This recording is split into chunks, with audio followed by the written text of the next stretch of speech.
Assalamualaikum warahmatullahi wabarakatuh. Di sini kami dari kelompok 2 akan mempresentasikan makalah tentang dasar, fungsi, dan tujuan dari pendidikan nasional. Di mana makalah ini kami buat untuk memenuhi tugas dari mata kuliah Etika Profesi Keguruan yang diajarkan oleh Bapak Dr. Gunawan MPDI. Kemudian dalam kelompok kami ini terdiri dari 5 anggota. Yang pertama atau sebagai pemateri pertama itu ada saya sendiri, Noni Nimas Arianti, NIM T 2017-3030 dari kelas MPIC 1 semester 6. Kemudian disusul dengan pemateri kedua yaitu Saudari Syarifatul Zakiyah, NIM T 2017-3072 dari kelas MPIC 3 semester 6. Kemudian ada pemateri ketiga Niar Laila Ningrum, NIM T 2017-3026 dari kelas MPIC 1 semester 6. Kemudian pemateri keempat yaitu ada Saudari Azhar Rizkiyah, NIM T 2017-3022 dari kelas MPIC 1 semester 6. Dan yang terakhir yaitu adalah Saudari Husnul Khotimah, NIM T 2017-3034 dari kelas MPIC 1 semester 6. Kemudian untuk mempersingkat waktu, kami haturkan kepada seluruh pemateri untuk memaparkan materinya. Terima kasih. Wassalamualaikum warahmatullahi wabarakatuh. Baik, assalamualaikum warahmatullahi wabarakatuh. Di sini saya sebagai presentator pertama, yaitu Noni Nimas Arianti, NIM T 2017-3030 akan menjelaskan materi tentang dasar pendidikan nasional. Di mana dalam Kamus Besar Bahasa Indonesia, pendidikan itu berasal dari kata didik, yang kemudian ditambahi dengan awalan me sehingga menjadi mendidik, yang artinya adalah memelihara dan memberi latihan. Dalam artian ini, yang dimaksud dengan memelihara dan memberi latihan juga diperlukan adanya ajaran, kemudian diperlukan juga adanya tuntutan, serta diperlukan adanya pimpinan mengenai akhlak dan kecerdasan pemikiran. Tidak hanya itu, tetapi banyak sekali pakar yang menjelaskan tentang apa itu pendidikan. Salah satunya di sini yang kami cantumkan dalam makalah kami yaitu ada Thomson, kemudian ada Ki Hajar Dewantara, dan kemudian ada Edgar Dale. Sedangkan dalam Undang-Undang Nomor 20 Tahun 2003 tentang Sistem Pendidikan Nasional atau yang biasa disebut dengan Sisdiknas, pendidikan merupakan usaha sadar yang terencana untuk mewujudkan suasana belajar dan proses pembelajaran agar nantinya peserta didik secara aktif dapat mengembangkan potensi dirinya untuk memiliki kekuatan spiritual, baik keagamaan, pengendalian diri, kemudian ada kepribadian, kecerdasan, akhlak mulia, serta keterampilan yang dipergunakan untuk dirinya, masyarakat, bangsa, dan negara. Nah, dapat disimpulkan dari pengertian pendidikan tadi bahwasanya pendidikan merupakan usaha sadar yang dilakukan oleh seseorang atau yang menjadi bekal manusia agar nantinya dapat berguna dan bermanfaat dalam kehidupan atau aktivitas kehidupannya sendiri-sendiri dalam sehari-harinya. Kemudian pendidikan ini juga menyampaikan pesan moral yang baik agar nantinya dipergunakan dalam kehidupan manusia entah itu sekarang maupun masa yang akan datang.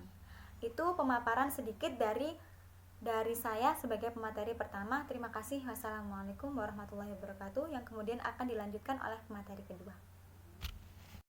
Assalamualaikum warahmatullahi wabarakatuh. Di sini saya Syarifatul Zakiyah akan melanjutkan materi dari pemateri pertama mengenai dasar pendidikan nasional. Tadi sudah dijelaskan mengenai pengertian pendidikan nasional menurut para tokoh, menurut undang-undang seperti apa.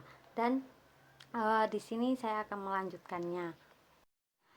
Pendidikan nasional sendiri merupakan pendidikan yang berlandaskan pada Pancasila dan Undang-Undang Dasar 1945 serta pendidikan nasional itu berakarkan dari nilai-nilai agama, kebudayaan nasional Indonesia, dan tanggap akan perubahan zaman. Jadi pendidikan nasional itu harus mencerminkan negara Indonesia ini seperti negara Indonesia ini negara yang gotong royong. Lah, pendidikan nasional itu harus juga bisa menanamkan nilai gotong royong itu. Pendidikan nasional harus bisa uh,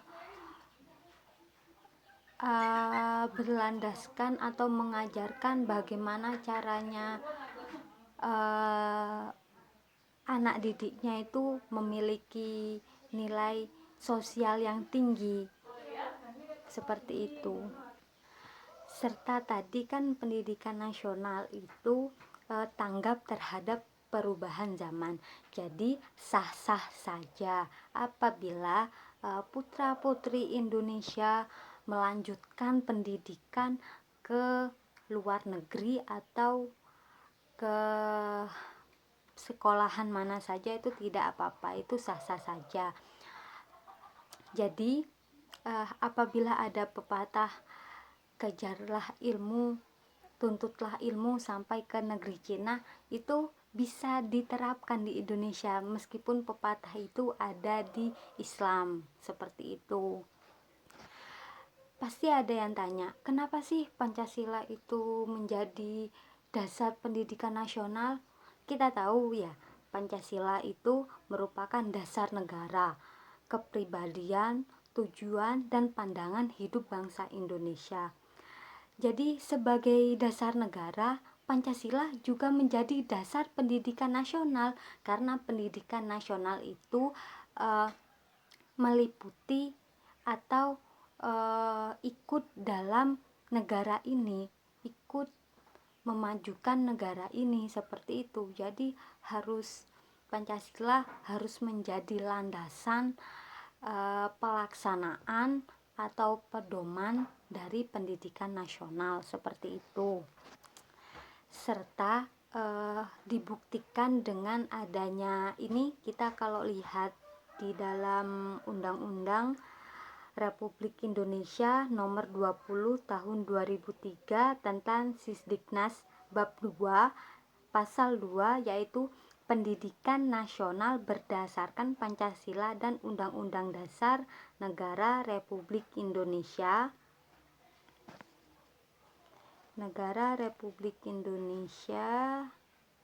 tahun 1945. Dengan adanya undang-undang ini, setiap satuan pendidikan yang diselenggarakan berdasarkan Pancasila dan Undang-Undang 1945 dapat dikategorikan dalam kesatuan sistem pendidikan nasional. Selain berlandaskan pada Pancasila dan Undang-Undang Dasar 1945, pendidikan nasional sendiri juga berlandaskan kepada ketetapan MPR tentang GBHN. Ketetapan itu berbunyi seperti ini: pendidikan nasional yang berakar pada kebudayaan bangsa Indonesia dan berdasarkan Pancasila dan UUD 1945 diarahkan untuk meningkatkan kecerdasan serta harkat dan martabat bangsa, mewujudkan manusia serta masyarakat Indonesia yang beriman, bertakwa terhadap Tuhan Yang Maha Esa, berkualitas, mandiri sehingga mampu membangun diri dan masyarakat sekelilingnya, serta dapat memenuhi kebutuhan pembangunan nasional dan bertanggung jawab atas pembangunan bangsa. Nah, jika kita lihat dari isi ketetapan MPR itu tentang GBHN itu juga dijadikan dasar. Kenapa dijadikan dasar? Karena itu membicarakan atau membahas tentang pendidikan nasional itu mau diarahkan kemana, terus fungsinya itu apa, nanti dampak bagi negara itu apa, seperti itu. Baik, cukup sekian penjelasan dari saya. Terima kasih. Pendidikan Indonesia itu harus berlandaskan kepada Pancasila. Kenapa seperti itu? Karena Pancasila menjadi dasar sistem nasional dalam rangka mencerdaskan kehidupan bangsa. Nah, kita tahu itu ada di nomor berapa, mencerdaskan kehidupan bangsa, serta sebagai termaktub dalam pembukaan Undang-Undang Dasar 1945, ada itu di alinea berapa, coba dilihat ya. Dan Pancasila sebagai pendidikan nasional Indonesia adalah pendidikan Pancasila. Jadi nama lain dari pendidikan nasional itu adalah pendidikan Pancasila, seperti itu. Selain berlandaskan kepada Pancasila dan Undang-Undang Dasar, pendidikan nasional juga berlandaskan kepada ketetapan MPR tentang GBHN. Kenapa ketetapan MPR juga menjadi dasar pendidikan nasional? Karena ketetapan MPR itu yang berbunyi seperti ini: pendidikan nasional yang berakar pada kebudayaan bangsa Indonesia dan berdasarkan Pancasila dan UUD 1945 diarahkan untuk meningkatkan kecerdasan serta harkat dan martabat bangsa, mewujudkan manusia serta masyarakat Indonesia yang beriman dan bertakwa terhadap Tuhan Yang Maha Esa, berkualitas mandiri sehingga mampu membangun diri dan masyarakat sekelilingnya, serta dapat mewujudkan kebutuhan pembangunan nasional dan bertanggung jawab atas pembangunan nasional. Lah, bunyinya seperti itu. Jadi ketetapan MPR itu menjadi landasan atau pedoman dalam penyelenggaraan pendidikan nasional. Pendidikan nasional itu harus mencerminkan bangsa Indonesia, harus mencerminkan Pancasila, harus mencerminkan Undang-Undang Dasar, dan harus mencerminkan landasan MPR mengenai GBHN. Nah, seperti itu. Ingat-ingat, berlandaskan 3: Pancasila, Undang-Undang Dasar 1945, dan ketetapan MPR mengenai GBHN. Ingat 3 itu ya. Assalamualaikum warahmatullahi wabarakatuh. Perkenalkan, nama saya Nia Laila Ningrum. Di sini saya akan menjelaskan tentang fungsi pendidikan. Secara umum, fungsi pendidikan terbagi menjadi 3. Yang pertama yaitu menyiapkan generasi muda untuk memiliki kemampuan agar memegang peranan-peranan di masa yang akan mendatang di dalam kehidupan bermasyarakat. Yang kedua, mentransfer ilmu pengetahuan dari generasi tua ke generasi yang lebih muda, yang berkaitan dengan pencapaian peranan-peranan di masa yang akan mendatang.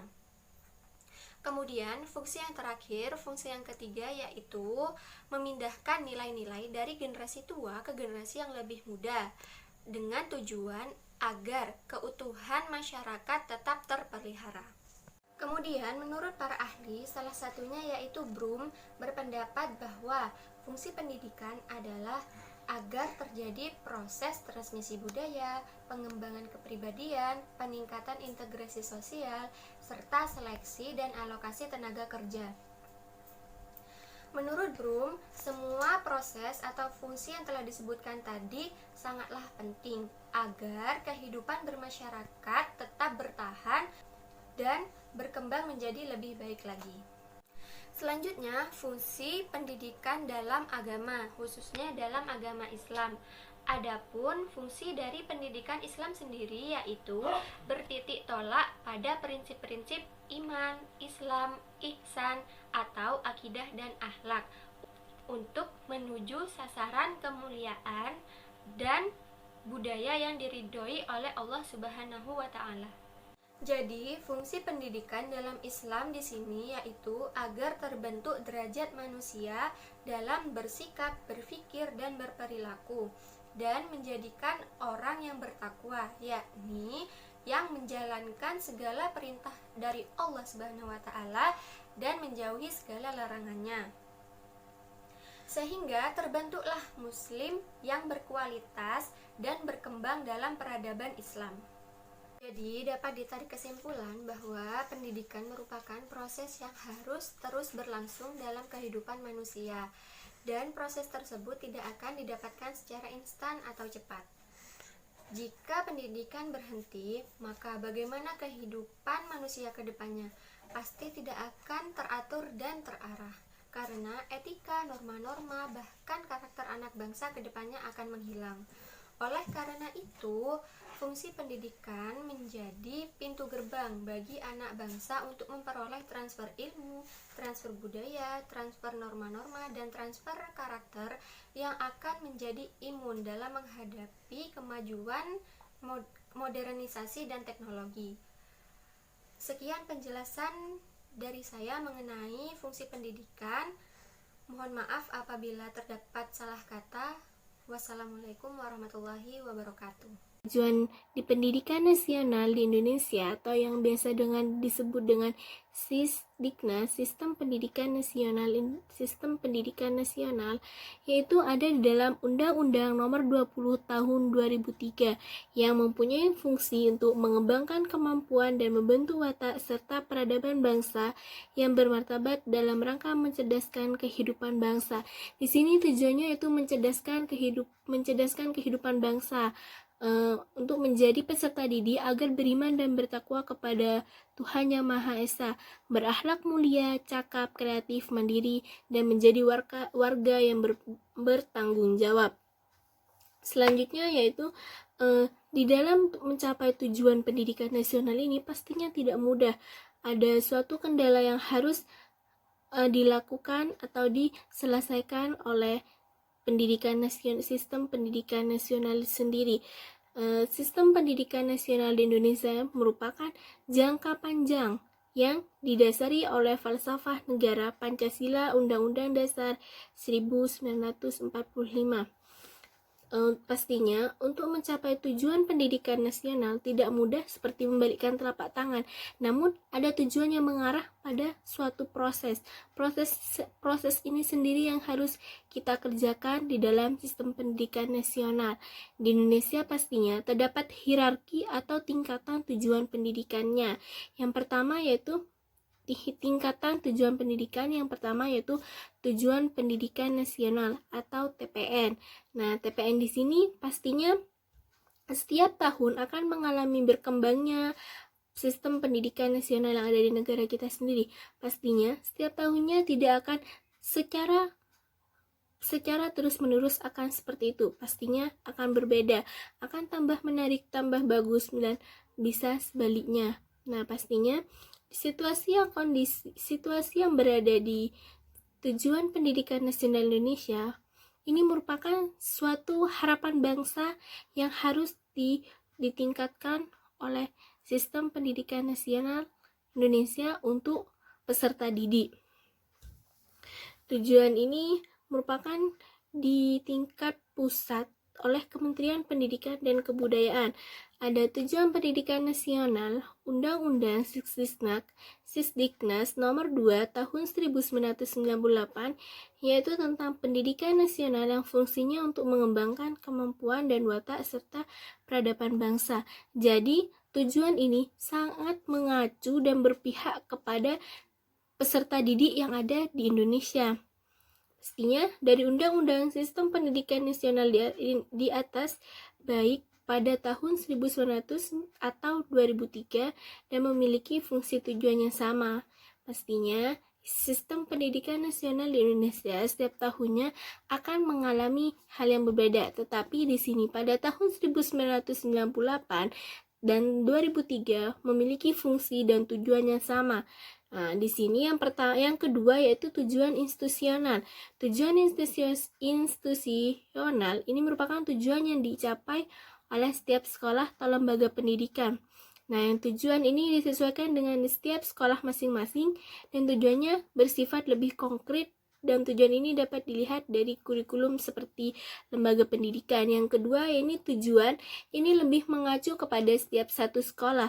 Pastinya sekolah satu dan sekolah yang lain mempunyai tujuan yang berbeda-beda. Ini yang dimaksud dengan tujuan institusional. Contohnya SMA dengan SMK.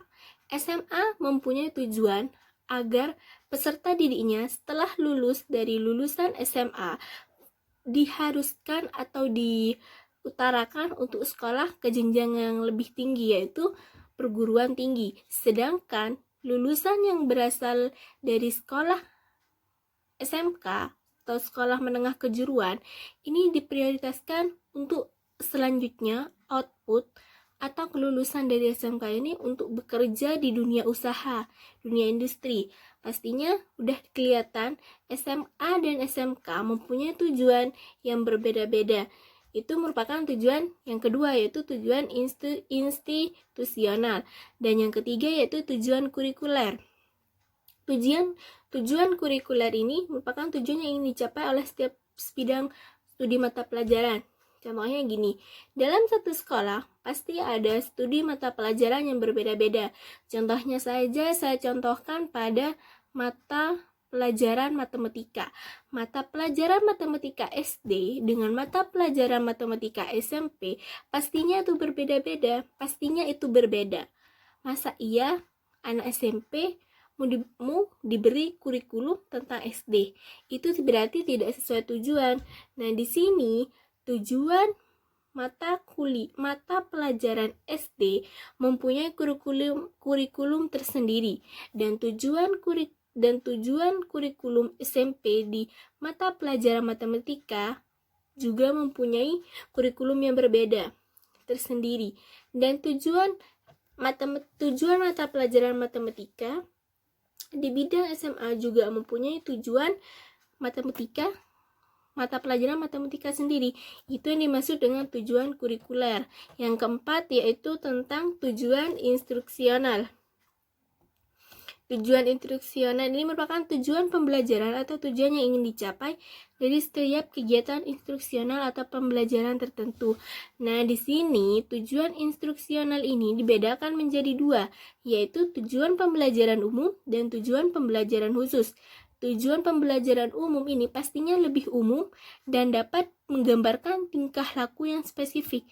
Namun, tujuan ini dilihat dari setiap pokok pembahasannya. Pastinya tenaga pendidik udah mengetahui tujuan pembelajaran umum ini, contohnya seperti apa.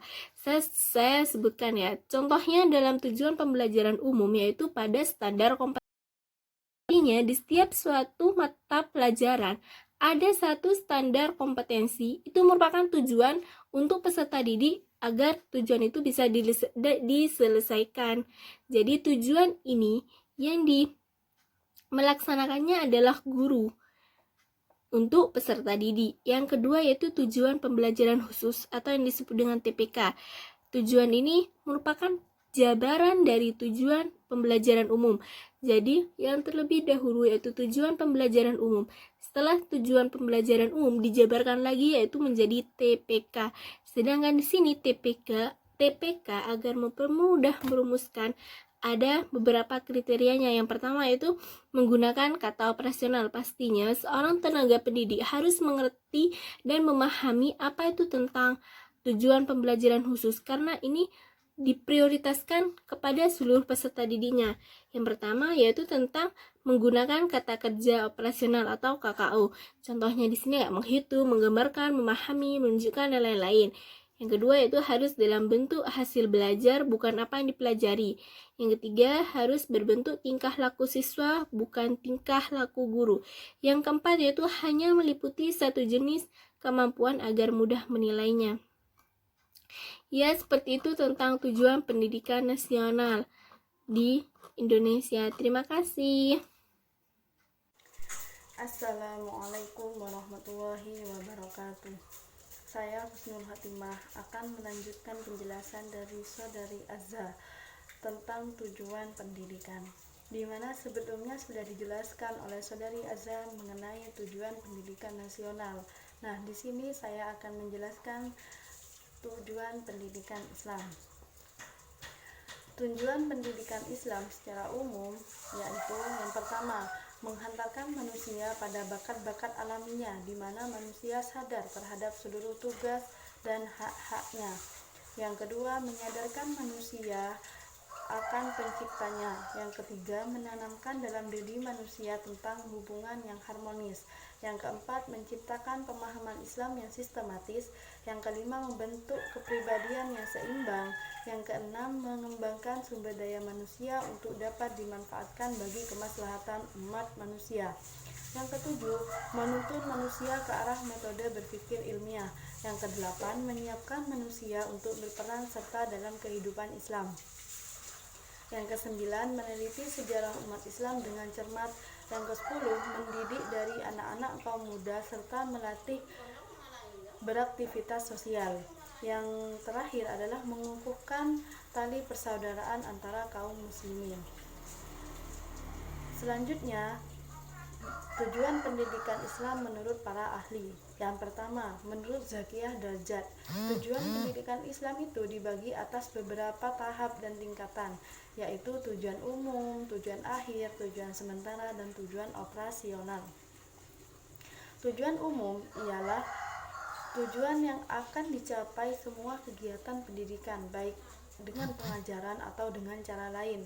Yang kedua, tujuan akhir adalah tujuan yang diharapkan berlangsung seumur hidup. Contohnya, bertawakal kepada Allah Subhanahu wa Ta'ala dengan sebenar-benarnya. Yang ketiga, tujuan sementara. Maksudnya adalah tujuan yang akan dicapai dengan sejumlah pengalaman tertentu yang direncanakan. Contohnya dalam kurikulum pendidikan formal. Yang terakhir adalah tujuan operasional. Maksudnya adalah tujuan praktis yang akan dicapai dengan sejumlah kegiatan pendidikan dengan bahan-bahan yang sudah dipersiapkan. Yang kedua, menurut Jalaluddin, tujuan pendidikan Islam mencakup ruang lingkup yang luas. Yang pertama, dimensi hakikat penciptaan manusia. Maksudnya adalah membimbing peserta didik agar menjadi hamba Allah yang setia. Yang kedua, dimensi tauhid. Maksudnya sebagai upaya pembentukan sikap takwa dengan melaksanakan segala perintah Allah Subhanahu wa Ta'ala. Yang ketiga, dimensi moral. Maksudnya pembentukan manusia sebagai pribadi yang normal. Yang keempat, dimensi perbedaan individu. Maksudnya pembimbingan dan mengembangkan potensi peserta didik secara optimal. Yang kelima, dimensi sosial. Pendidikan dapat diarahkan pada pembentukan manusia sosial. Yang keenam, dimensi profesional. Maksudnya adalah membimbing dan mengembangkan potensi peserta didik yang sesuai dengan bakat masing-masing. Yang ketujuh, dimensi ruang dan waktu ditunjukkan sebagai upaya untuk memperoleh keselamatan hidup di dunia dan akhirat. Nah, cukup sekian penjelasan dari kami, kurang lebihnya mohon maaf. Wassalamualaikum warahmatullahi wabarakatuh.